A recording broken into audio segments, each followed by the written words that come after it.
My name's Russell Raphael. I'm from a group called North London Ulysses. I'm sure you know us by now, but if you just come across this video, we read Ulysses by James Joyce live in the pub every week and also online with these videos. Some are reading videos and some are analysis videos, but between them, we read and analyse every single page in the book. Today we're going to embark on episode 12, which Joyce suggested might be called Cyclops. You probably know a little bit about the Cyclops story out of the Odyssey. This is where Odysseus and his crew find themselves in the land of the Cyclopes, this cave-dwelling, individualistic sort of people. They weren't that much of a community. They sort of kept themselves to themselves, and each one had their own cave and they lived there. Anyway, to cut a long story short, because this is not about the Odyssey, it's about Ulysses, Odysseus and his crew get lured into this cave of a particular cyclopede. They were giants with one eye, and they were shepherds, looked after their flocks, but as I say, quite individualistic. But so there's one giant called Polyphemus lures them into his cave, swings a big boulder across the entrance so they can't get out again, and turns out he's a cannibal and he promptly eats two of Odysseus's crew. By various tricks and skullduggery for which Odysseus is famous, he gets Polyphemus drunk. Polyphemus falls asleep, and Odysseus blinds him by thrusting a fiery olive branch into his eye. He's only got one eye and now he's blind in it. Lots of cries for help, more skullduggery. No one comes to help Polyphemus because of tricks Odysseus has played, and by a further trick, they all escape. The boulder gets moved bizarrely by Polyphemus himself, and they all somehow just about escape without further loss of life. So that's the general Homeric background. Here we, this is a reading video. I think without much further ado, I'm going to get back into it.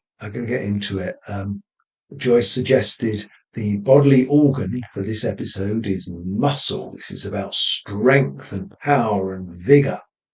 The colour is green. There'll be quite a nationalistic Fenian feel to this. I think the colour he allocated was green. Maybe I'm wrong on that. I haven't even bothered to check. Oh dear. But anyway, so and it's a really fun chapter to read. There's probably more action in this chapter than certainly most of the others in the book. So if you're reading in the Gifford, that's the edition behind me with the red spine. It's page 240. If you are on one of the online free editions, then just search for the words "I was just passing the time of day," and that will get you to where you need to be. If you're in the Penguin, we're on page 376. I tend to favour the Penguin for the live pub readings because the print is slightly bigger, but for these readings I chop and change which book I read out of. It doesn't really matter. They vary a little, but not too much. Okay, so let's get going.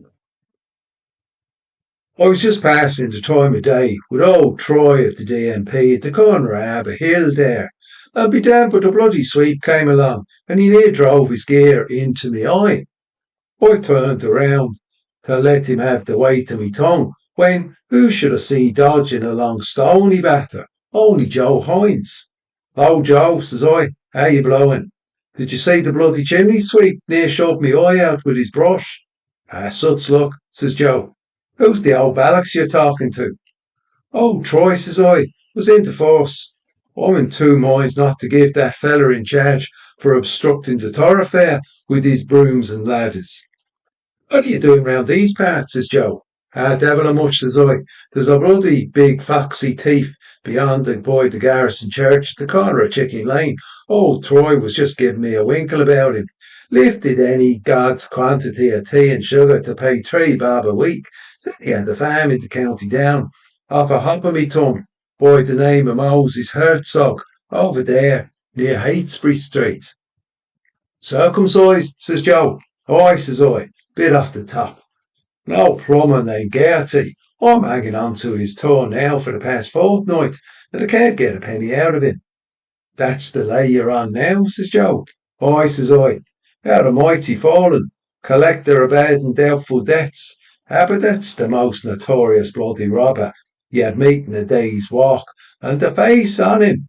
Oh, pockmarks without a shower of rain.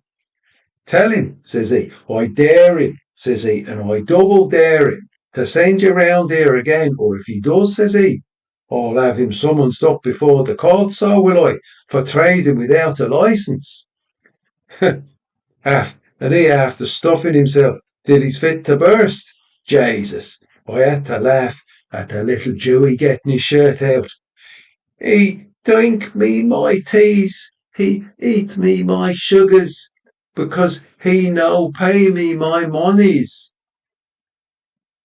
For non-perishable goods bought of Moses Herzog of 13 St. Kevin's Parade, Wood Quay Ward, merchant, hereinafter called the vendor, and sold and delivered to Michael E. Geraghty, Esquire, of 29 Arbour Hill in the city of Dublin, Arran Quay Ward, gentleman, hereinafter called the purchaser, readily set £5 avoirdupois of first choice tea at 3 shillings per pound avoirdupois, and 3 stone avoirdupois of sugar, crushed crystal at 3 pence per pound avoirdupois.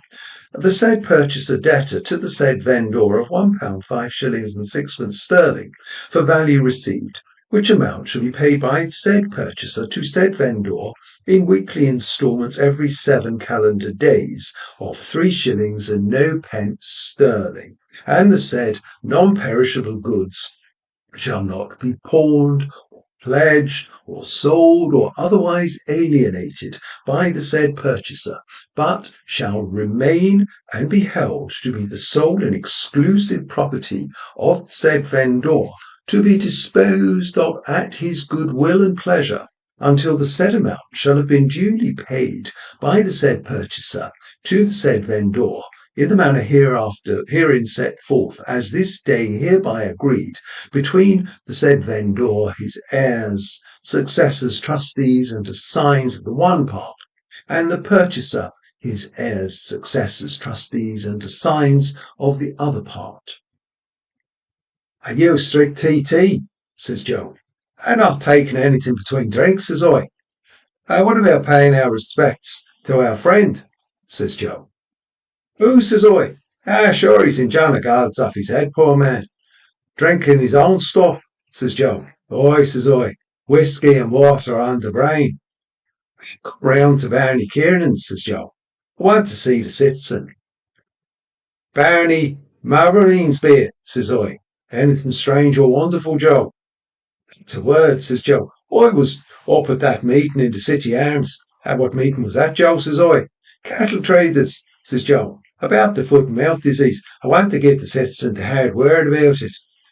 So we went around by the Linen Mill Barracks and the back of the courthouse, talking of one thing and another.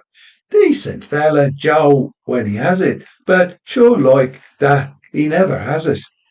Jesus, I couldn't get over the bloody foxy Geraghty, the daylight robber, for trading without a licence, is he? In Innisfail the fair there lies a land, the land of holy Mitchin. There rises a watchtower beheld of men afar. There sleep the mighty dead as in life they slept, warriors and princes of high renown. A pleasant land it is, in sooth, of murmuring waters, fishful streams where sport the gunnet, the plaice, the roach, the halibut, the gibbed haddock, the grills, the dab, the brill, the flounder, the mixed course fishing generally, and other denizens of the aqueous kingdom too numerous to be enumerated. In the mild breezes of the west and of the east, the lofty trees wave in different directions their first-class foliage. The wafty sycamore, the Lebanonian cedar, the exalted plane tree, the eugenic eucalyptus, and other ornaments of the arboreal world with which that region is thoroughly well equipped. Lovely maidens sit in close proximity to the roots of the lovely trees, singing the most lovely songs, while they play with all kinds of lovely objects, as for example, golden ingots, silvery fishes, crayons of herrings, draughts of eels, codlings, creels of fingerlings, purple sea gems, and playful insects. And heroes voyage from afar to woo them, from Albana to Slimargy, the peerless princes of unfettered Munster, and of Connaught the just, and of smooth sleek Leinster, and of Kirkhan's land and of Armagh the splendid, and of the noble district of Boyle, princes, the sons of kings. And there rises a shining palace, whose crystal glittering roof is seen by mariners who traverse the extensive sea in barks built expressly for that purpose. And thither come all herds and fatlings and first fruits of that land, for O'Connell Fitzsimon takes toll of them, a chieftain, descended from chieftains. Thither the extremely large wains bring foison of the fields, blaskets of cauliflowers, floats of spinach, pineapple chunks, rangoon beans, strikes of tomatoes, drums of figs, drills of swedes, spherical potatoes, and tallies of iridescent kale, York and Savoy, and trays of onions, pearls of the earth, and punnets of mushrooms, and custard marrows, and fat vetches, and bear, and rape, and red, green, yellow, brown, russet, sweet, big, bitter, ripe, pomellated apples, and chips of strawberries, and sieves of gooseberries, pulpy and pelorous, and strawberries fit for princes, and raspberries from their canes. I dare him, says he, and I double dare him. Come out here, Geraghty, you notorious bloody Highlandale robber. And by that way wend the herds of innumerable bellwethers, and flushed ewes, and shearling rams, and lambs, and stubble geese, and medium steers, and roaring mares, and polled calves, and long wools, and shore sheep, and cuffs, prime springers, and culls, and sow pigs, and bacon hogs, and the various different varieties of highly distinguished swine, and Angus heifers, and Poley bullocks of immaculate pedigree, together with prime premiated milk cows and beeves. And there is ever heard a trampling, cracking, roaring, lowing, bleating, bellowing, rumbling, grunting, champing, chewing of sheep and pigs and heavy hooved kine from pasture lands of lush and rush and carrot mines, and from the steamy vales of Thomond, from Magillycuddy's reeks the inaccessible, and lordly Shannon the unfathomable, and from the gentle declivities of the place of the race of Cear, their udders distended with superabundance of milk, and butts of butter, and rennets of cheese, and farmers' firkins, and targets of lamb, and crannocks of corn, and oblong eggs in great hundreds, various in size, with the agate with the dung. So we turned into Barney Kiernan's, and there, sure enough, was the citizen up in the corner, having a great confab with himself and the bloody mangy mongrel Gary Owen, and they waiting for what the sky would drop in the way of drink. There he is, says I, in his glory hole, with his Crusking Lawn and his load of papers working for the cause. The bloody mongrel lad and grouse out him would give you the creeps. Be a corporeal work of mercy if someone would take the life of that bloody dog. I'm told for a fact he ate a good part of the breeches of a constabulary man in Santry that come round one time with a blue paper about a licence. Stand and deliver, says he. Ah, that's all right, citizen, says Joe. Friends here. Pass, friends, says he. Then he rubs his hands in his eye and says he, what's your opinion of the times? Doing the rapparee and Rory of the Hill, but begob Joe was equal to the occasion. I think the markets are on the rise, says he, sliding his hand down his fork. So begob the citizen claps a paw on his knee and he says, foreign wars is the cause of it. And says Joe, sticking his thumb in his pocket, it's the Russians wish to tyrannise. Argue over, you bloody cotton, Joe, says I. But for thirst on me, I wouldn't sell for half a crown. Give it a name, citizen, says Joe. Wine of the country, says he. What's yours, Joe? Ditto, Mac and Aspie, says I. 3 points, Terry, says Joe. And how's the old heart, citizen, says he. Never better a cara, says he. What, Gary, we're going to win, eh? And with that, he took the bloody old Towser by the scruff of the neck, and be Jesus, he near trotted him. The figure seated on a large boulder at the foot of a round tower was that of a broad-shouldered, deep-chested, strong-limbed, frank-eyed, red-haired, freely freckled, shaggy-bearded, wide-mouthed, large-nosed, long-headed, deep-voiced, bare-kneed, brawny-handed, hairy-legged, ruddy-faced, sinewy-armed hero. From shoulder to shoulder he measured several ells, and his rock-like mountainous knees were covered, as was likewise the rest of his body wherever visible, with a strong growth of tawny prickly hair in hue and toughness similar to the mountain gorse Ulex europaeus.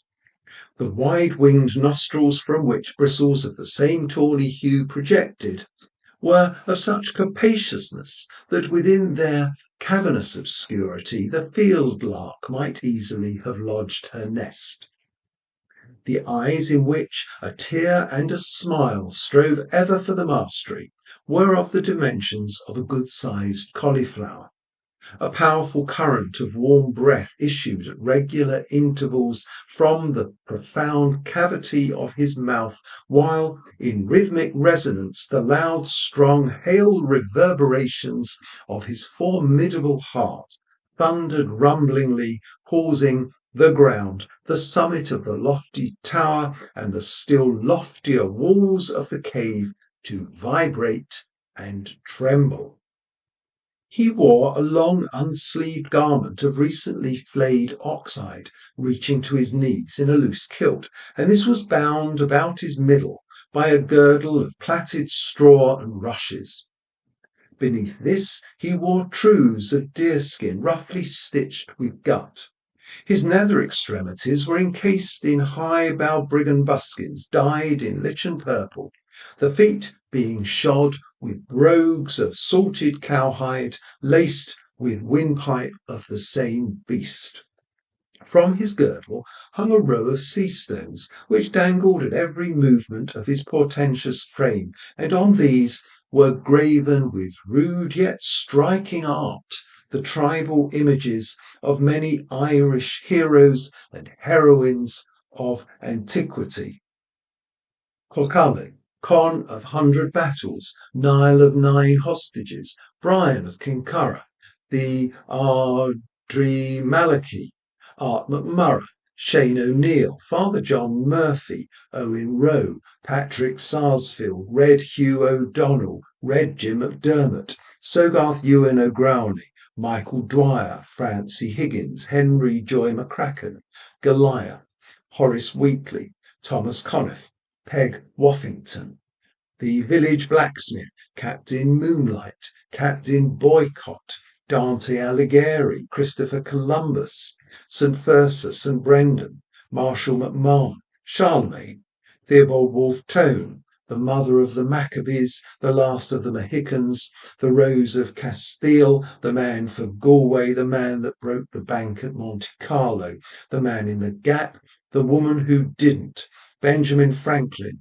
Napoleon Bonaparte, John L. Sullivan, Cleopatra, Sovereign Deelish, Julius Caesar, Paracelsus, Sir Thomas Lipton, William Tell, Michelangelo Hayes, Mohammed, the Bride of Lammermoor, Peter the Hermit, Peter the Packer, Dark Rosaline, Patrick W. Shakespeare, Brian Confucius, Murtagh Gutenberg, Patricio Velasquez, Captain Nemo, Tristan and Isolde, the first Prince of Wales, Thomas Cook and Son, the Bold Soldier Boy, Arana Poe, Dick Turpin, Ludwig Beethoven, the Colleen Bawn, Wadler Healy, Angus the Coldy, Dolly Mount, Sydney Parade, Ben Hope, Valentine Greatdrakes, Adam and Eve, Arthur Wellesley, Boss Croker, Herodotus,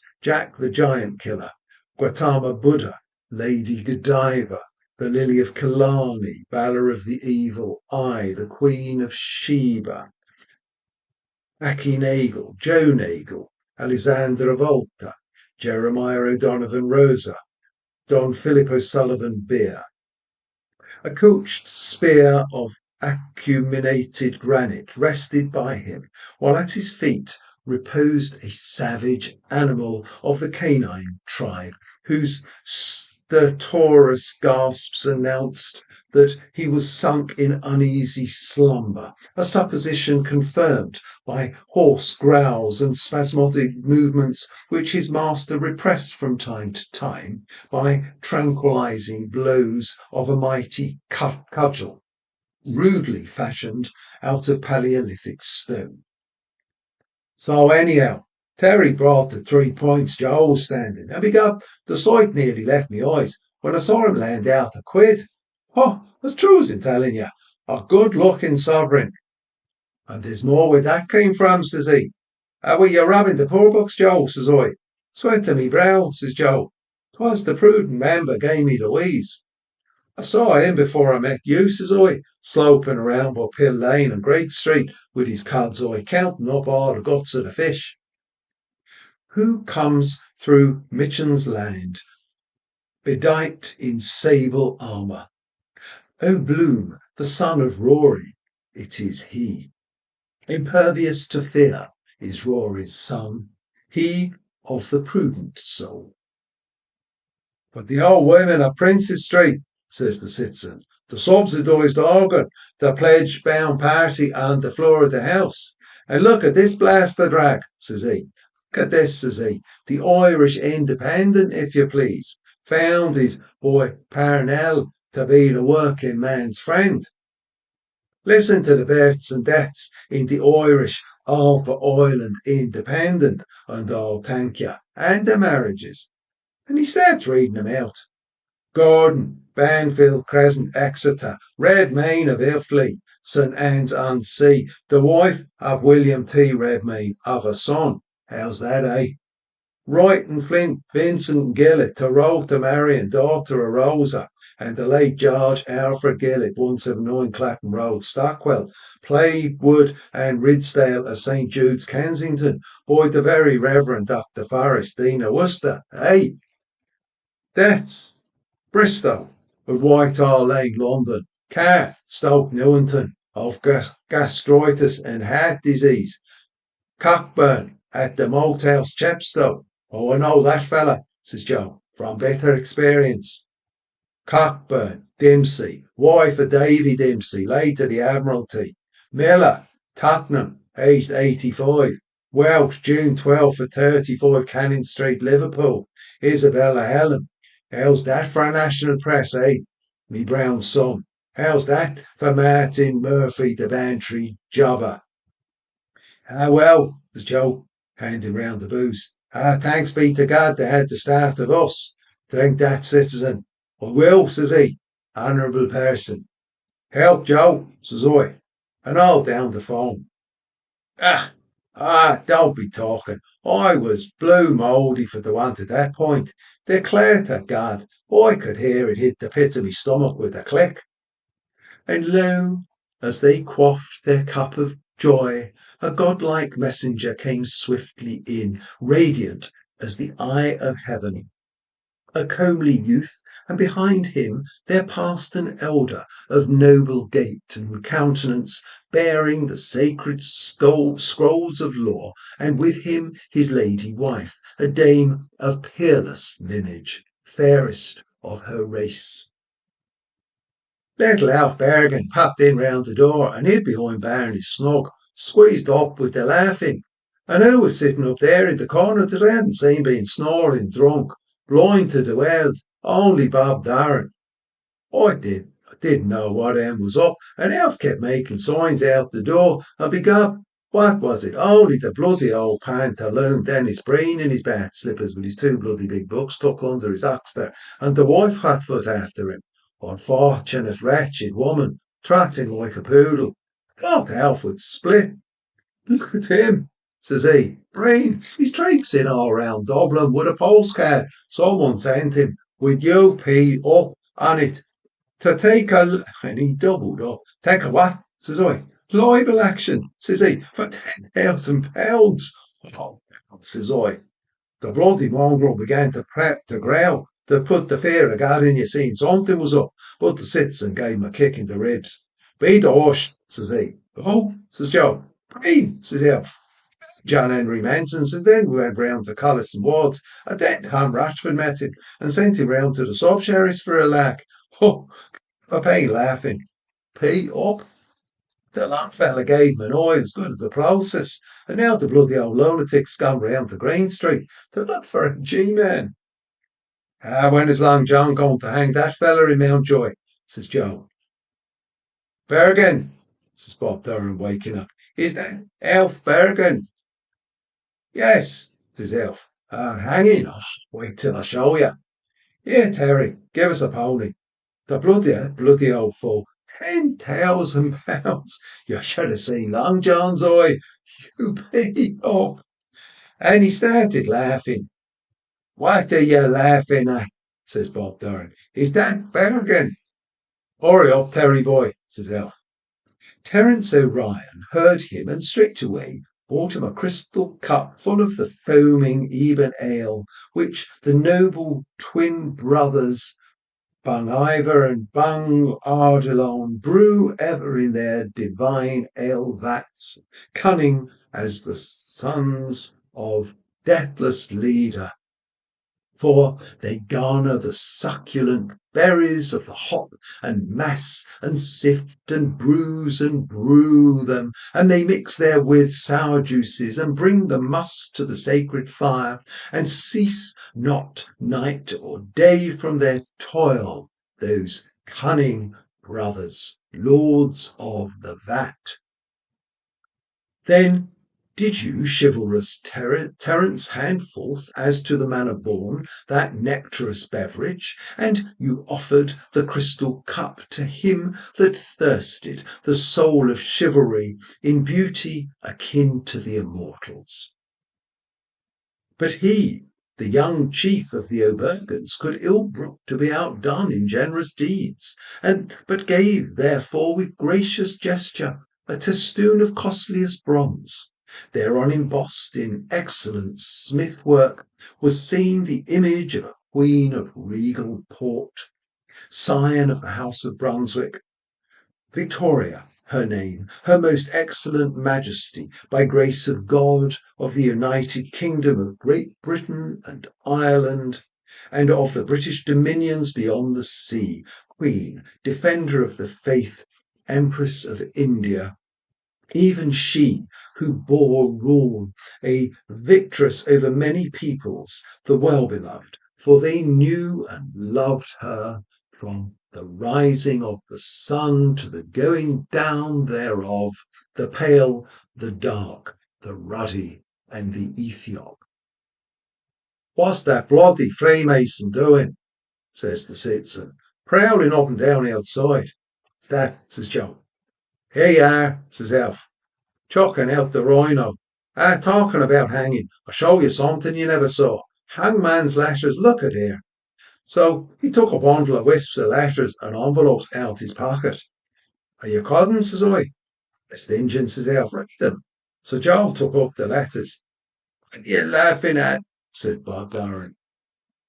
So I saw there was going to be a bit of a dust. Bob's a queer chap when the porter's up in him. So says I, just to make talk. How's Willie Murray those times, Alf? I don't know, says Alf. Saw him just now in Capel Street with Paddy Dignam. Only I was running after that. You what? Says Joe, throwing down the letters. With who? With Dignam, says Alf. Is it Paddy? Says Joe. Yeah, says Alf. Why? Don't you know he's dead? Says Joe. Paddy Dignam dead? Says Alf. Aye, says Joe. Sure, I'm after seeing him not 5 minutes ago, says Alf. Plain as a pikestaff. He's dead, says Bob Durham. You saw his ghost then, says Joe. Got between us and Ham. What? Says Alf. Good Christ. Only fought what? And Willie Murray with him. The two of them. There now, what do you call him? Dignam dead?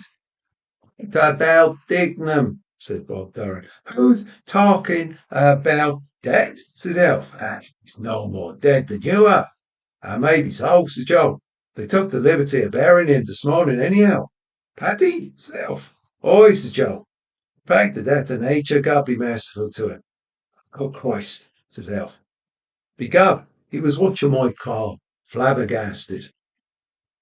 In the darkness, the spirit hands were felt to flutter, and when prayer by tantras had been directed to the proper quarter, a faint but increasing luminosity of ruby light became gradually visible, the apparition of the etheric double being particularly lifelike owing to the discharge of jivic rays from the crown of the head and face.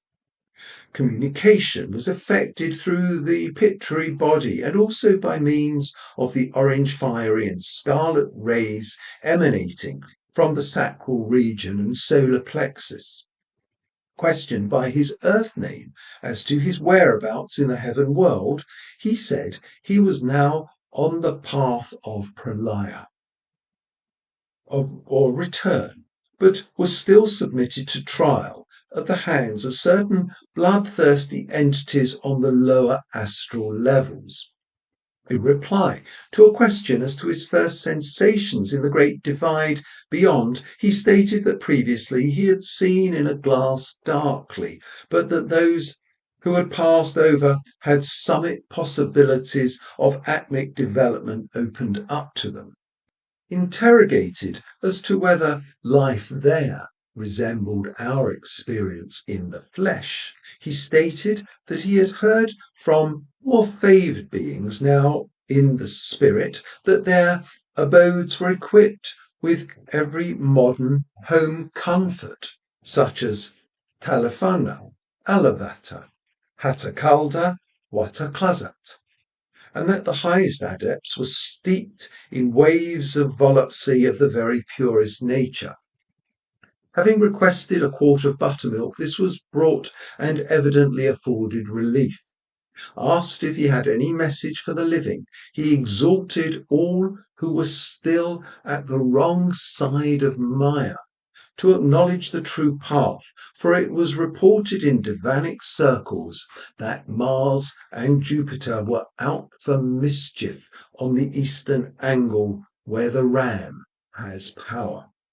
It was then queried whether there were any special desires on the part of the defunct, and the reply was, "We greet you, friends of Earth who are still in the body.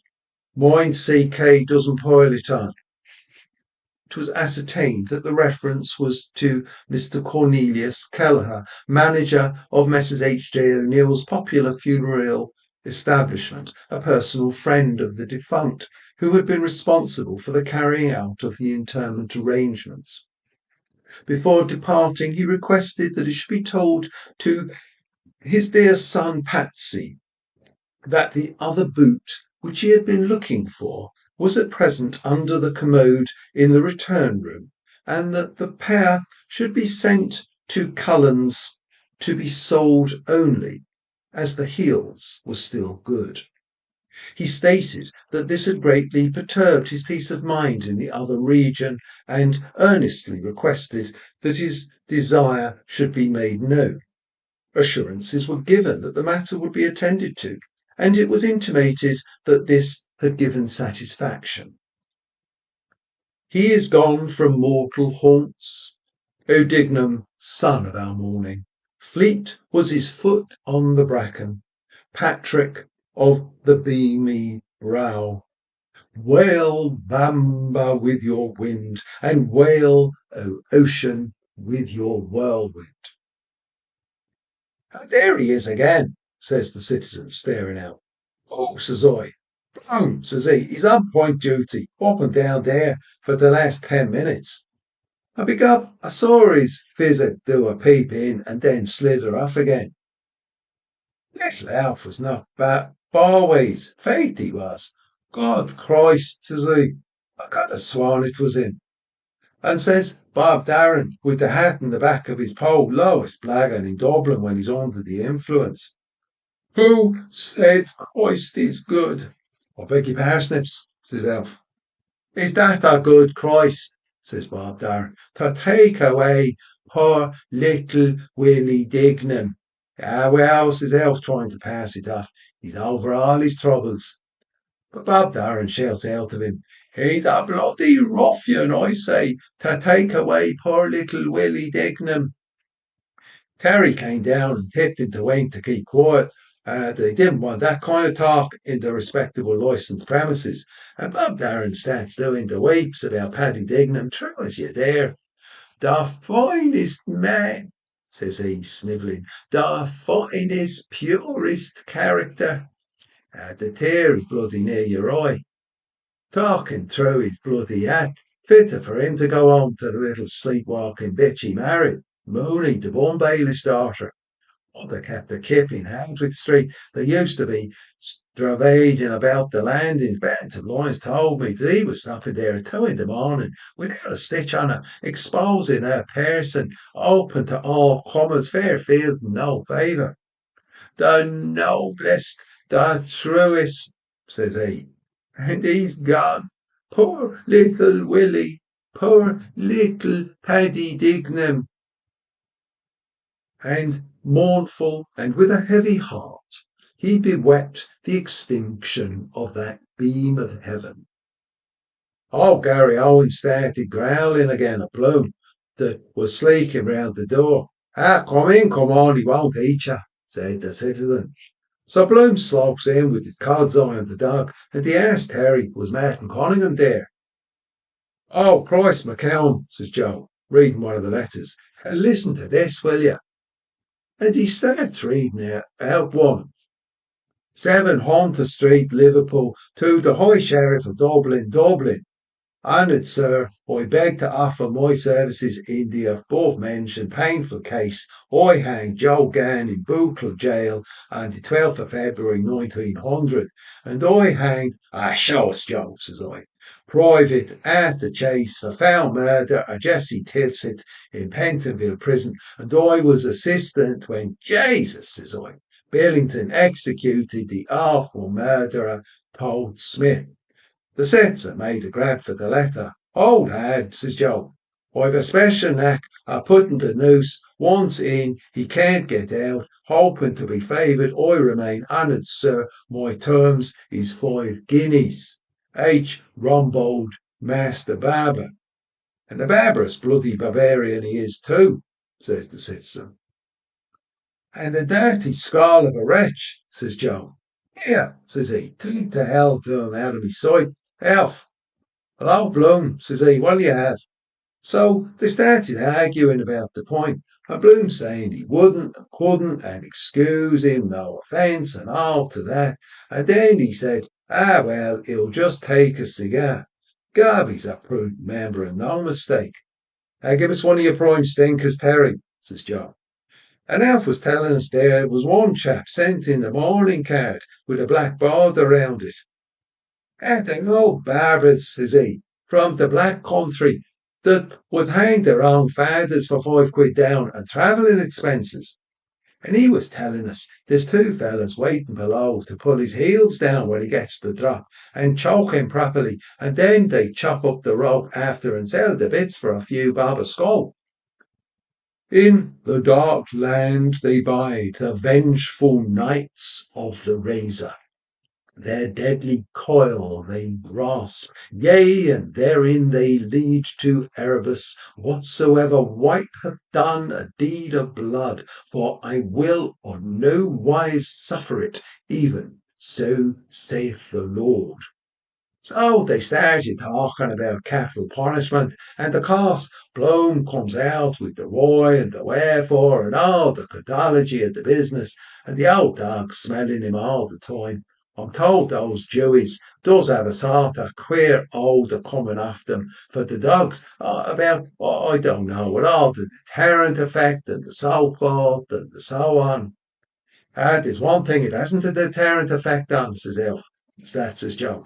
The poor bugger's told it's being hanged, says Elf. So, says Joe. God's truth, says Elf. I heard from the head warder that was at Kilmainham when they hanged Joe Brady, the Invincible. He told me when they cut him down after the drop, it was standing up in their faces like a poker. Rolling passion, strong in death, says Joe. And someone said, that can be explained by science, says Bloom. It's only a natural phenomenon, don't you see, because of account and then he starts with his jawbreakers about the phenomenon and the science and this phenomenon and the other phenomenon.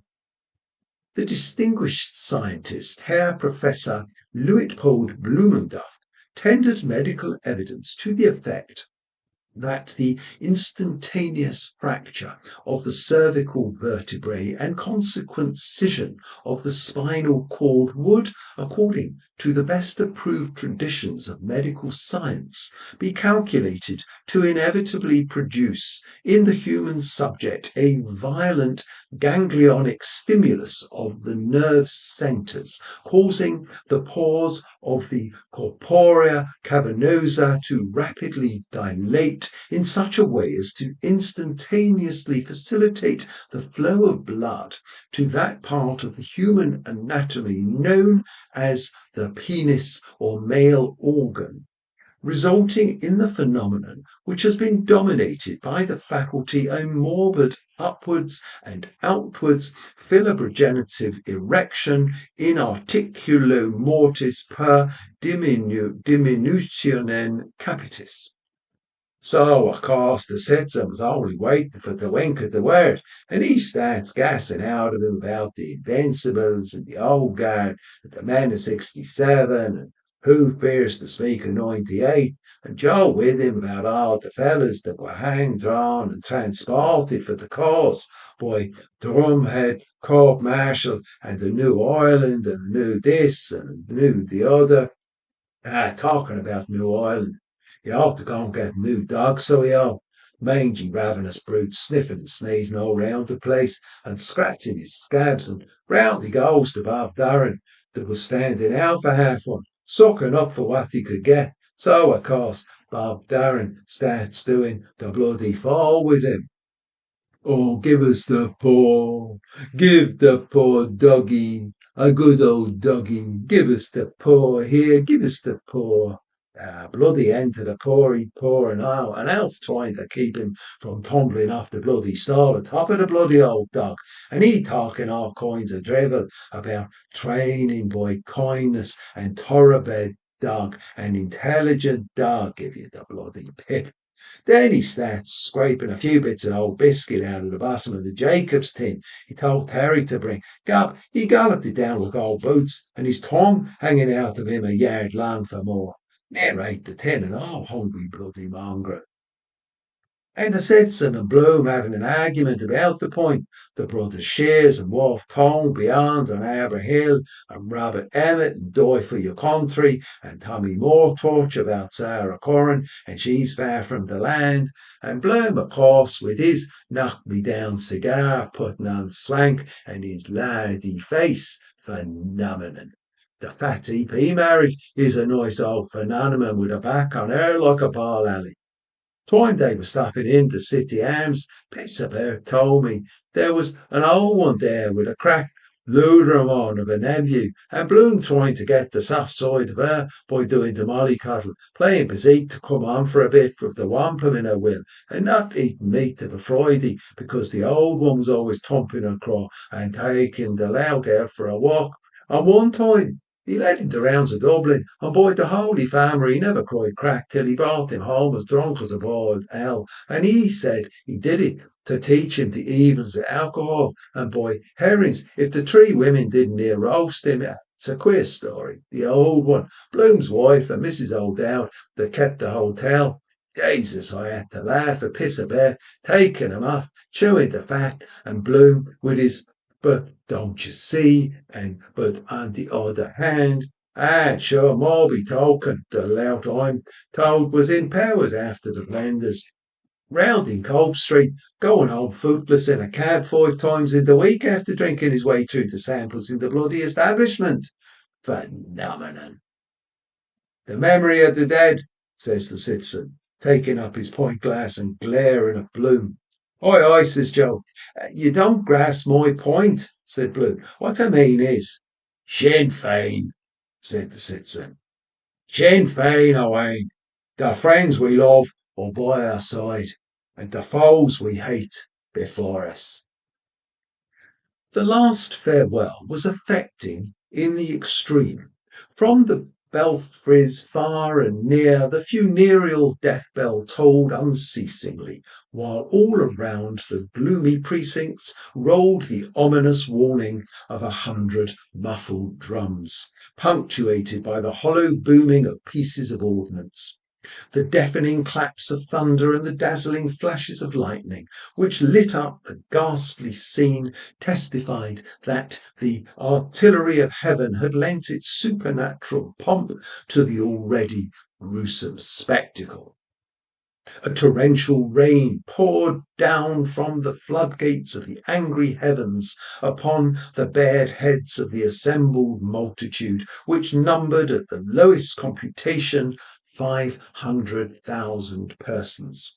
A posse of Dublin Metropolitan Police, superintended by the Chief Constable in person, maintained order in the vast throng for whom the York Street brass and reed band whiled away the intervening time by admirably rendering on their black-draped instrument the matchless melody endeared to us from the cradle by Speranza's plaintive muse.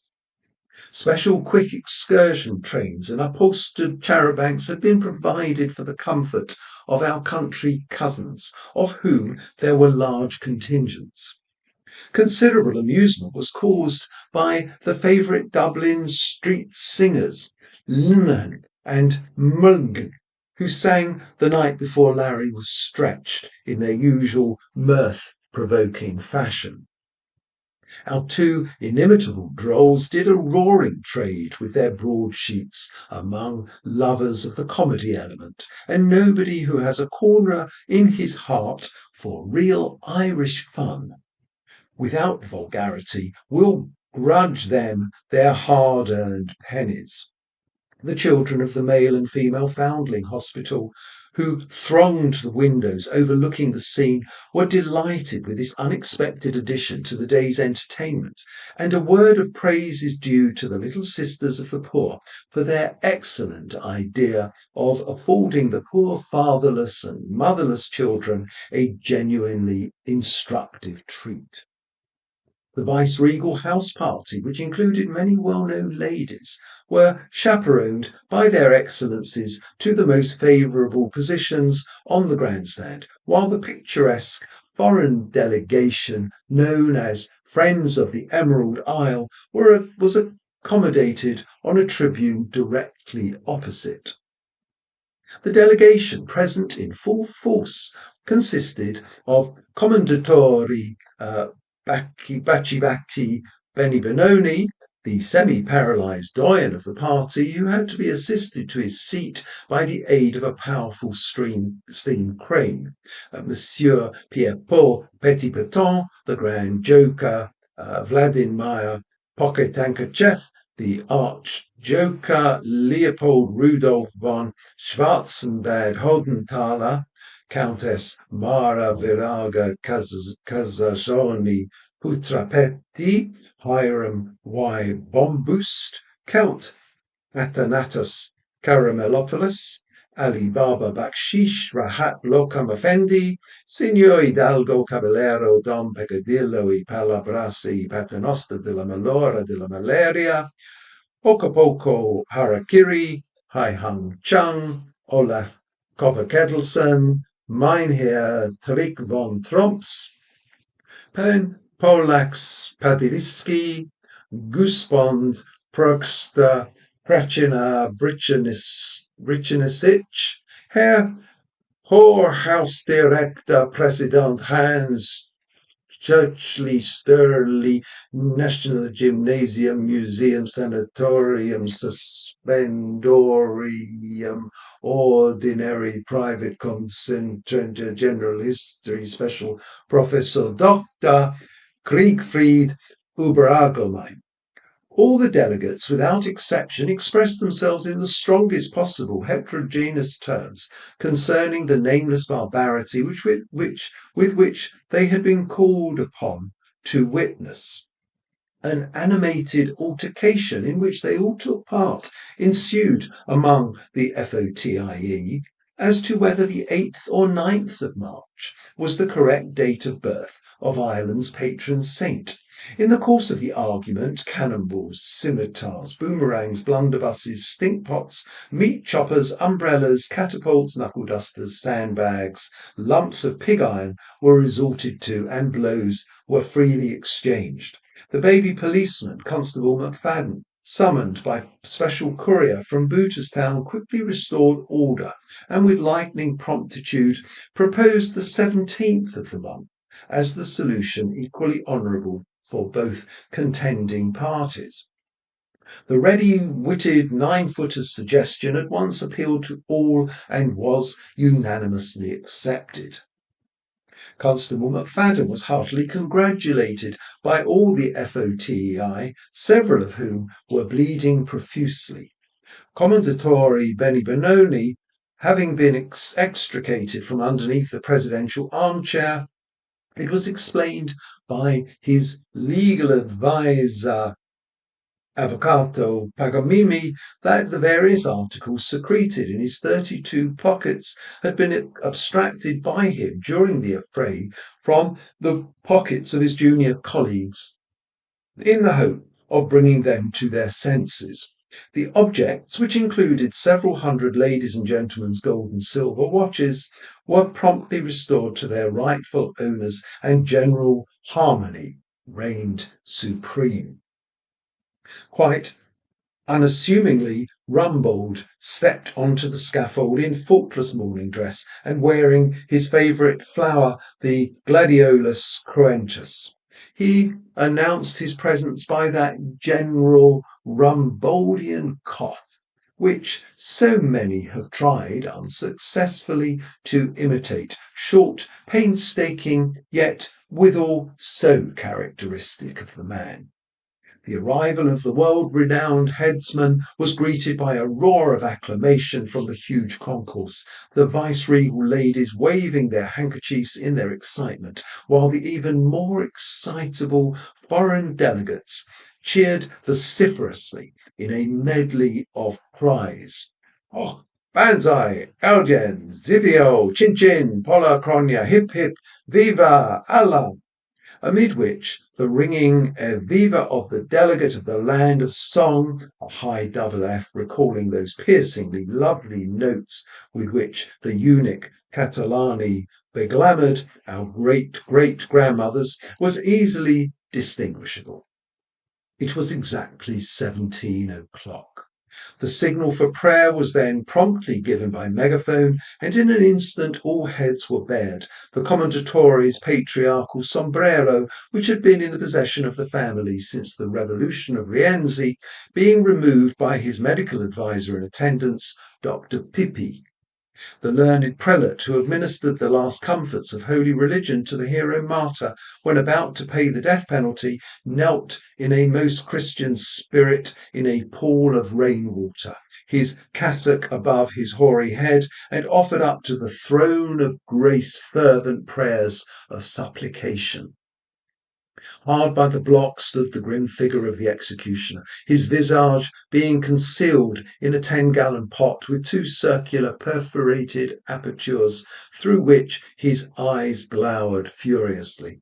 As he awaited the fatal signal, he tested the edge of his horrible weapon by honing it upon his brawny forearm, or decapitated in rapid succession a flock of sheep which had been provided by the admirers of his fell but necessary office.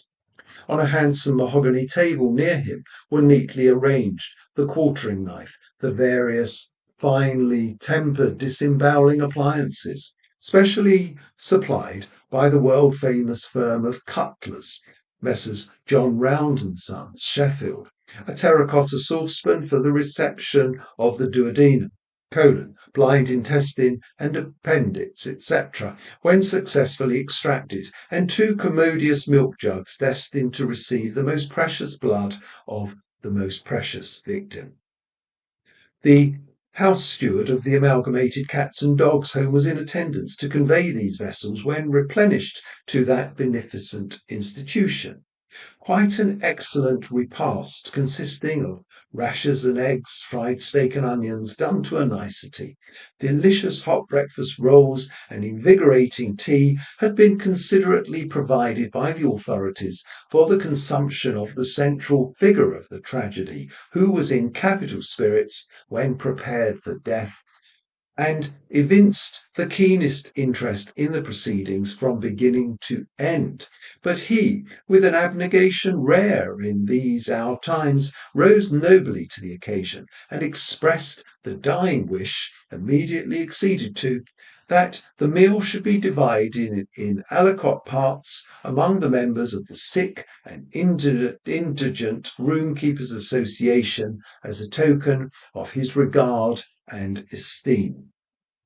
The neck and non plus ultra of emotion were reached when the blushing bride-elect burst her way through the serried ranks of bystanders and flung herself upon the muscular bosom of him who was about to be launched into eternity for her sake. The hero folded her willowy form in a loving embrace, murmuring fondly, "Sheila, my own." Encouraged by this use of her Christian name, she kissed passionately all the various suitable areas of his person, which the decencies of prison garb permitted her ardour to reach. She swore to him as they mingled the salt streams of their tears that she would cherish his memory, that she would never forget her hero boy who went to his death with a song on his lips as if he were but going to a hurling match in Clontarf Park. She brought back to his recollection the happy days of blissful childhood together on the banks of Analythi, when they had indulged in the innocent pastimes of the young, and oblivious of the dreadful present, they both laughed heartily, all the spectators, including the venerable pastor, joining in the general merriment. That monster audience simply rocked with delight. But anon they were overcome with grief and clasped their hands for the last time.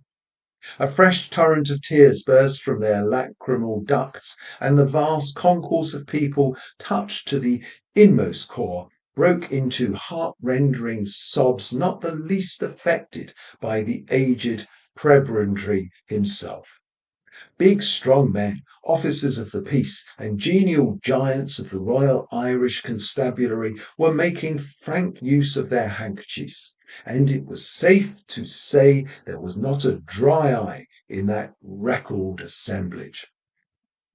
A most romantic incident occurred when a handsome young Oxford graduate, noted for his chivalry towards the fair sex, stepped forward and, presenting his visiting card, bank book, and genealogical tree, solicited the hand of the hapless young lady, requesting her to name the day, and was accepted on the spot. Every lady in the audience was presented with a tasteful souvenir of the occasion in the shape of a skull and crossbones brooch, a timely and generous act which evoked a fresh outburst of emotion.